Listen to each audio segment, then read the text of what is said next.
Os veciños da praia da Carabuxeira comezan a ver a luz ao final do túnel. Despois de máis de 20 anos loitando pola rexeneración do areal, as administracións acadan un acordo para devolver a praia ao seu antigo estado. A redacción do proxecto permitirá unha primeira aportación no areal de 10.000 metros cúbicos de area. Este é o primeiro paso para acadar a tan desexada e traballada rexeneración da praia da Carabuxeira.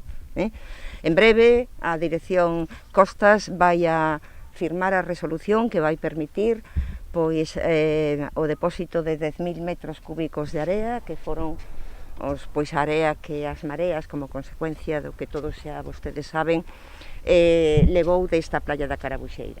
A intervención está vinculada a un proxecto do Concello máis amplo que inclúe un paseo dende o centro da vila ata o Hotel Príncipe e a rexeneración total do areal.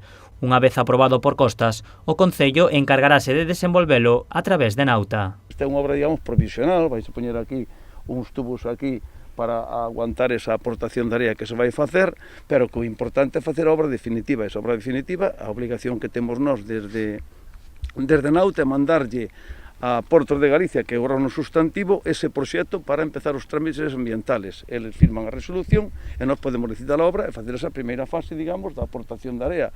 A creación do dique do Porto fixo que mudasen as correntes das mareas, trasladando a área da Carabuxeira ata o interior do Porto.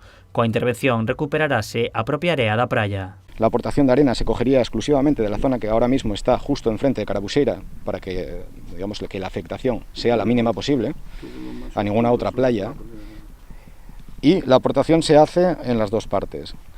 Son 10.000 metros cúbicos de arena. Probablemente igual no se llegue ni siquiera a esa cantidad porque va a depender de la cantidad de arena que se encuentre en esta zona utilizable. Es hasta un máximo de 10.000 metros cúbicos. Unha vez licitado o proxecto, a aportación levaríase a cabo en 45 días. Por precaución, debido aos temporais, é posible que a intervención se aprace ata a primavera. O resto do proxecto desenvolverase ao longo dos vindeiros anos.